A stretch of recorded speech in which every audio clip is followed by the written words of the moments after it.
Nosotros podemos crear nuestro futuro.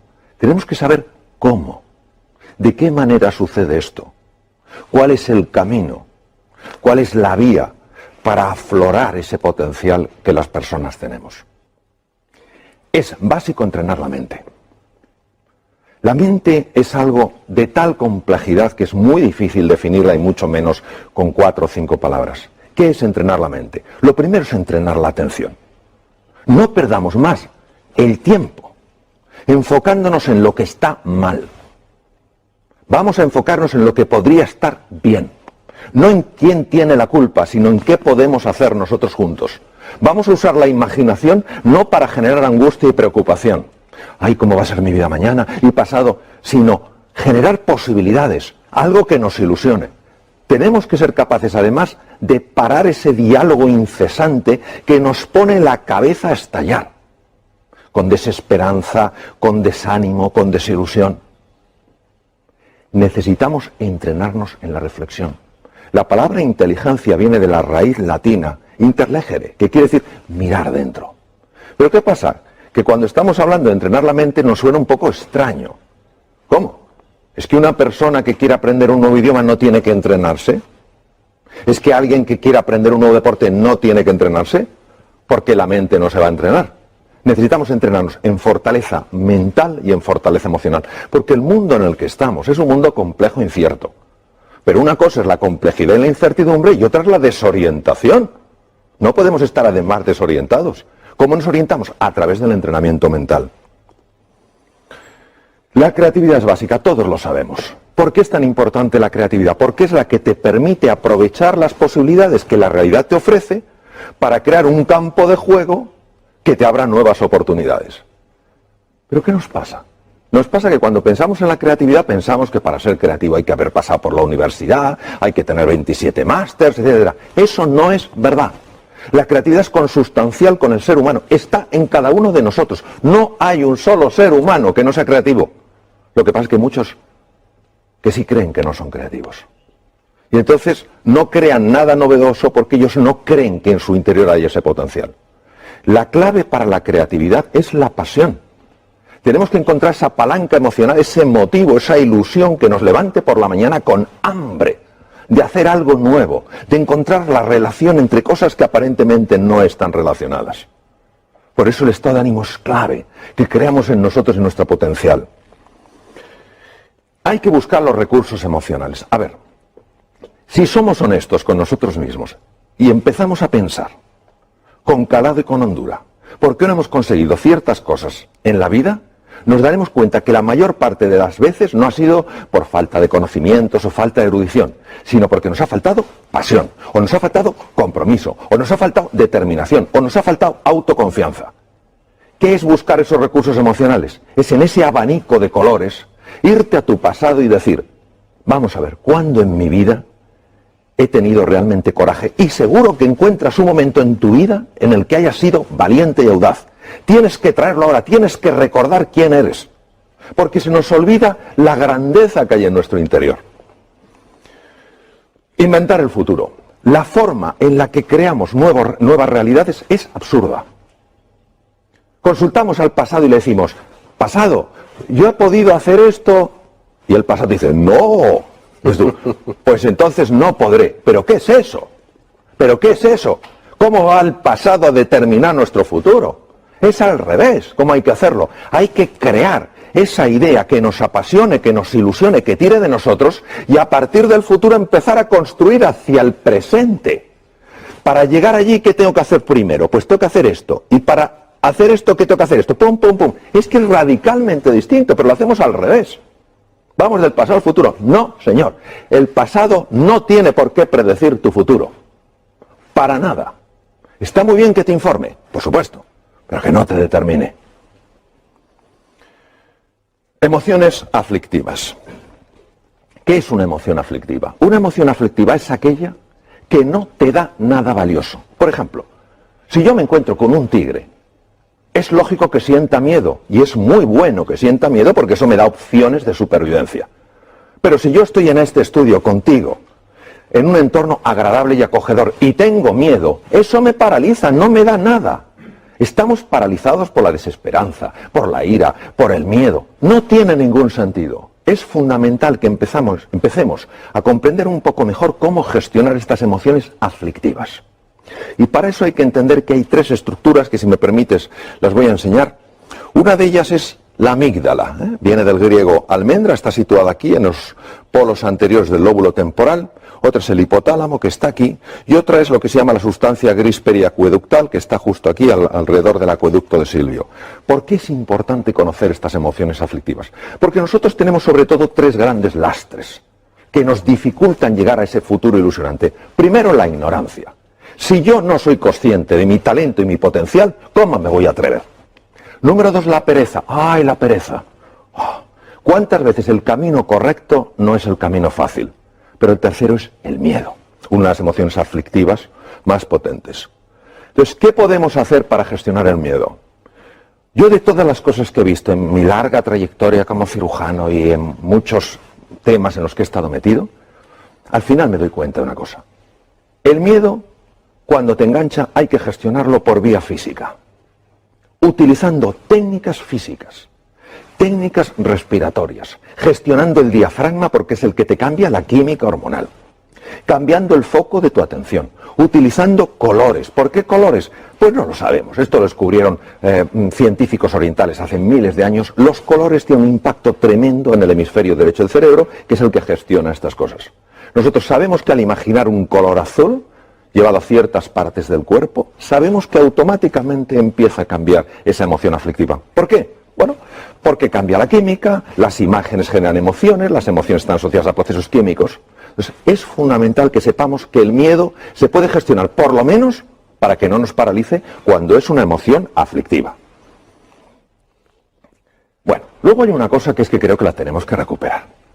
Nos hemos pensado que los éxitos suceden solos. Se ha perdido la cultura del esfuerzo, la cultura del trabajo. A ver, yo a veces me quedo impresionado cuando dicen, aprenda usted inglés en 3 meses, mientras duerme y por supuesto sin esfuerzo. Pero ¿cómo se va a creer uno eso? Pero nos gusta tanto la fórmula, la receta mágica, lo quiero, es mío. Pues, no funciona. Probablemente el inventor más prolífico que existió nunca, Thomas Alva Edison, dijo, el genio es 1% inspiración y 99% trabajo, transpiración, sudar. Entonces, ¿qué quiere decir? Esto es como una goma. Hay que dejar que se tense. Es el momento en que nos cuesta las cosas y tenemos que seguir. No tiremos la toalla. Cuando aguantamos la tensión y estamos incómodos, y es normal que estemos incómodos, el cerebro automáticamente tiene que resolver ese dolor. Porque su misión es evitar el dolor. ¿Cómo lo resuelve? Abre la ventana de la inteligencia y la creatividad. Y por eso todos sabemos que cuando hemos aguantado de verdad, de repente, no sabemos cómo, hemos encontrado una ventana, un espacio. Anda, ¿cómo no lo había visto antes? Porque hay que esforzarse buscando y trabajando. Por eso la determinación, la persistencia, la paciencia son valores tan grandes. Entonces ahora no podemos decir, no, esto sucede solo. No es verdad. No es verdad. El ser humano necesita esforzarse por aquello que vale la pena en su vida. ¿La V de qué? De valores. A ver, creo, desde mi pequeña perspectiva, que necesitamos urgentemente recuperar los valores. Valores que no dependen de un credo, que no dependen de una cultura, que no dependen de una forma de pensar. Están implícitos en la naturaleza humana. ¿Qué es un valor? Un valor es todo aquello que a mí, como ser humano, me perfecciona. Si la generosidad me perfecciona, eso es un valor. Si el coraje, la audacia me perfecciona, eso es un valor. Los valores son los que nos dan guía, referencia. En un mundo marcado por la complejidad y la incertidumbre, ya lo comenté antes, ¿qué es lo que nos da la orientación? ¿Cuál va a ser nuestro faro? Esos valores.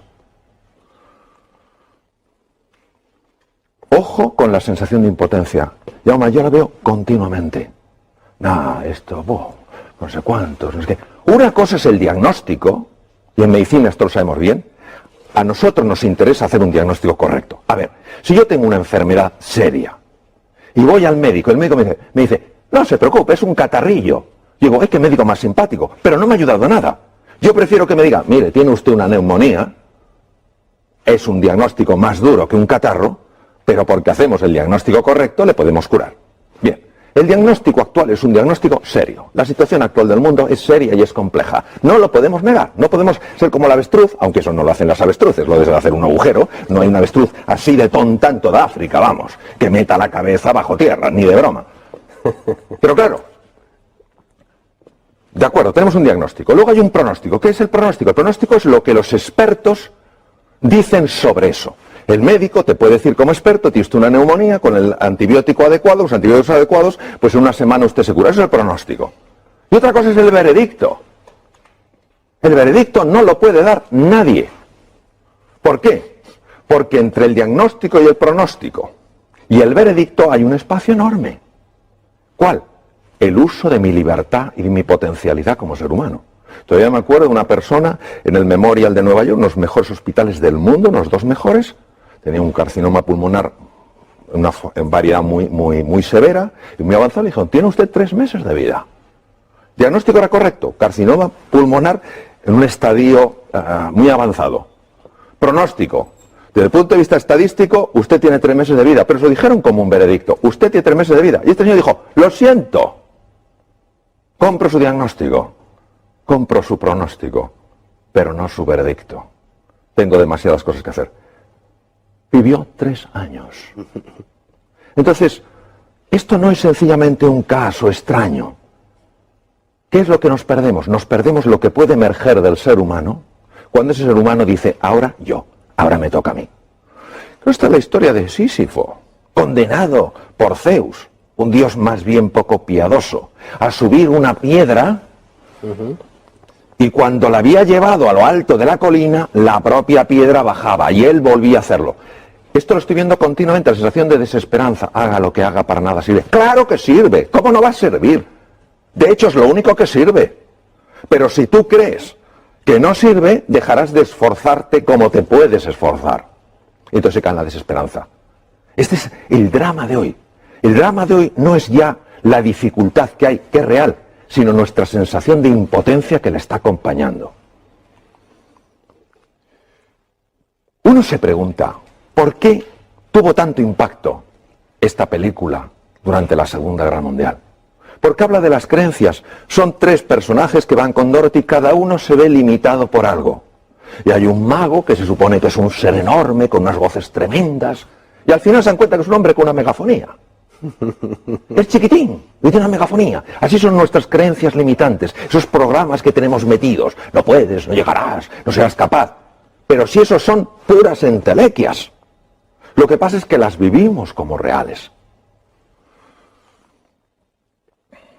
El oráculo de Delfos. Un griego está consultando al oráculo de Delfos. Es importantísimo que sepamos que nosotros podemos escuchar 2 tipos de voces. La primera voz es la de la jaula de grillos. No puedes, no eres capaz, no hay salida, tú ni siquiera lo mereces. A eso hay que escucharla. Y hay otra que es el maestro interior, que te dice confía en ti, cree en ti. ¿Cómo notas que te habla uno u otro? Es muy fácil notarlo. Cuando te habla el maestro interior, notas paz y serenidad.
cuando te habla la otra persona, la otra voz, lo que notas es crispación, tensión y desánimo. Es fundamental que prestemos atención a la voz que nos ayuda, no a la que nos anula. Bueno, esto a mí como médico me impacta profundamente. La actitud, ¿qué es la actitud? La actitud es cómo me posiciono yo frente a una realidad.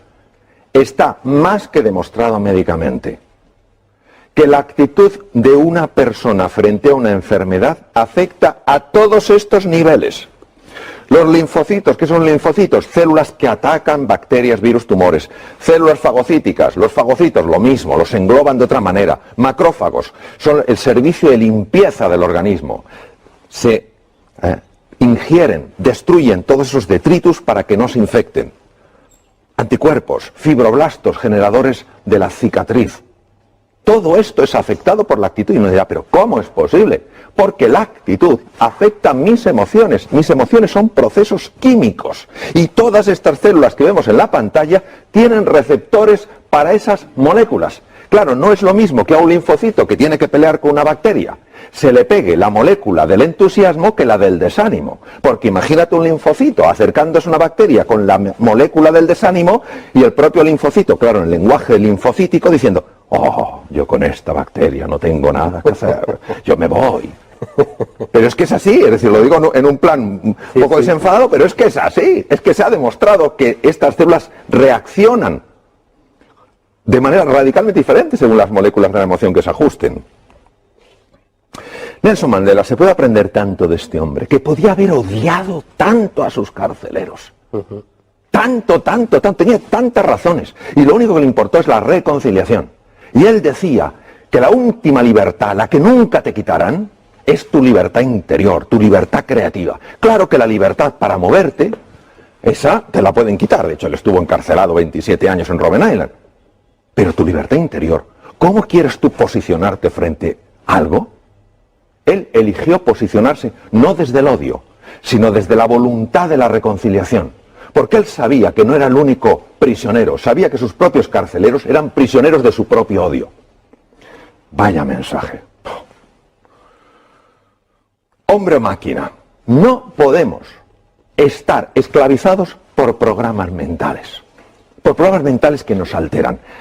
No somos criaturas que solo reaccionemos, que nos pinchan y quitamos el brazo, que nos queman y quitamos el otro brazo. Hemos de recuperar nuestra libertad interior y decir, de acuerdo, esta situación es dura, esta situación es compleja, no me gusta. Yo, si hubiera podido, no la hubiera elegido, pero me ha tocado. ¿Qué puedo hacer para relacionarme con esa situación con mucha más potencia y mucha más energía? Entonces, en ese momento, cuando yo utilizo mi libertad interior, mi libertad creativa, ¿qué es lo que me hace verdaderamente humano? Salgo de la dimensión de máquina. Ya no reacciono, ya no soy alguien que dependa exclusivamente de las circunstancias. Soy influido por las circunstancias, pero no soy determinado por ellas. Bueno, esto de llegar a las reuniones. A ver, ¿cuántos problemas tenemos hoy? Muchos. Pero si la energía para resolver problemas, esa es una energía que nos debilita. Lo que hay que decir es, señores, ¿qué desafíos tenemos hoy sobre la mesa? Se ha visto, cambiando palabras, problemas por desafíos, cómo la sangre cambia, porque cambian las hormonas, cambian las moléculas de las emociones. Entonces, vamos a dejar de hablar tanto de lo que está mal y vamos a hablar un poquito más de qué está pidiendo de nosotros la vida.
Pues la vida lo que está pidiendo es que demos la talla que por naturaleza tenemos. Voy a terminar con 3 animales. Los 3 para mí tienen un mensaje. Adoro la naturaleza. Adoro la naturaleza. El águila tiene visión. Visión de alcance. No nos podemos quedar con la superficie, hay que ir más allá. No podemos tener una visión superficial, tenemos que ir con más profundidad. No podemos tener una visión estrecha, tenemos que ver una visión más ancha. Es un mundo ya todo conectado. La ley de sistemas está presente. Claro, esto llama a ese entrenamiento de la mirada, a mirar las cosas de una manera desacostumbrada. Segundo, el león. ¿Por qué el león duerme 2/3 partes del día? Uno dirá, porque tiene mucho sueño. No digo que no, pero porque confía en él, porque confía en la vida, porque confía en los demás. Es la confianza. Y el tercero es el actuar estratégicamente. A ver, todo esto, si solo se queda en un revulsivo emocional, en algo que me ilusiona, en algo que me entusiasma, pero no cojo yo y digo, y ahora me toca a mí dar el primer paso, no sirve para nada. Entonces, la actuación estratégica, es decir, bueno, quiero llegar aquí, ¿qué 4, 5, 6 cosas puedo poner en marcha simultáneamente para encaminarme? Si realmente nosotros creemos que podemos, vamos a subir muchísimo las posibilidades de poder. En la vida, Jaume, tú lo sabes igual que yo, solo tenemos una seguridad. En un momento determinado nos vamos a otra dimensión. Ahora, nosotros podemos jugar con más posibilidades. De eso se trata. Creyendo más en nosotros, en todos nosotros, y poniéndonos en marcha como aquellos que creen, desde luego es así como inventamos nuestro futuro.